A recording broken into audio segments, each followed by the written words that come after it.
प्रिया doctor की पढ़ाई कर रही थी, लेकिन उसकी सास सविता को उसका पढ़ाई करना बिल्कुल पसंद नहीं था। वह जानबूझकर उसे घर के कामों में उलझाए रखती थी। प्रिया के ससुराल उसकी सहेली आती है। आंटी, प्रिया घर पर है क्या?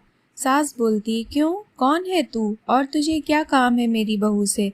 जी, मैं उसकी सहेली नीलिमा हूँ। कल उसका एग्जाम है और उसने मुझसे कुछ किताबें पढ़ने के लिए मंगाई थी, वही देने आई हूँ। अच्छा, तू है नीलिमा जो सारा दिन फोन कर मेरी बहू के कान भरती रहती है? देख लड़की, अगर आज के बाद तूने मेरी बहू को उल्टी सीधी बात पढ़ाई तो मुझसे बुरा कोई नहीं होगा। और खबरदार, अगर आज के बाद तूने मेरी बहू को फोन किया या दोबारा इस घर में दिखाई दी।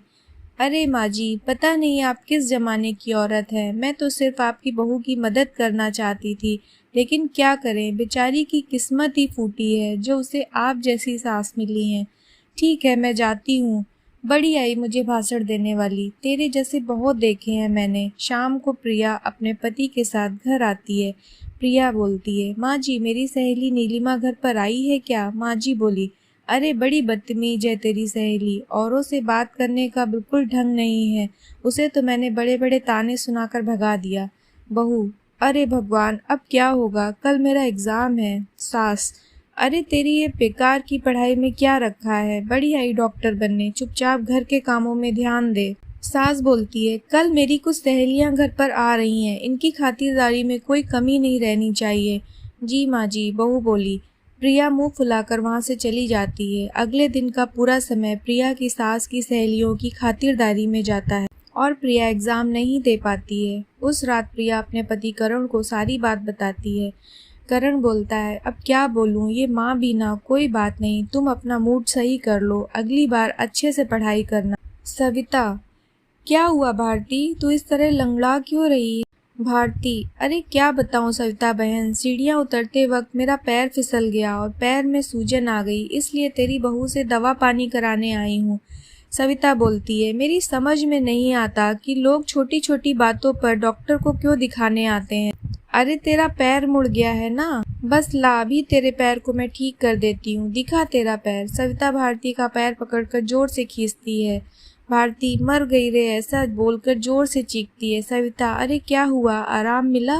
भारती, एक तो मेरा पैर पहले से ही मचका हुआ है, कहीं ऐसा ना हो कि ज्यादा मचकोड़ हो जावे। अब तू रहने दे, मैं चलती हूँ। और वो चली जाती है।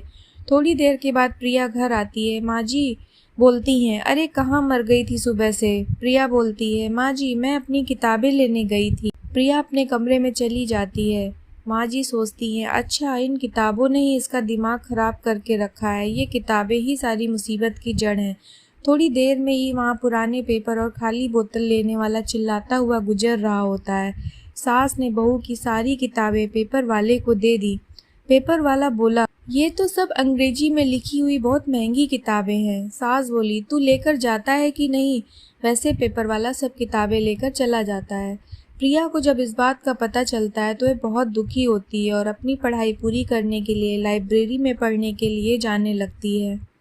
कुछ दिनों बाद सास को बहुत दर्द होता है और वो चीखने लगती है, उसको सहा नहीं जाता।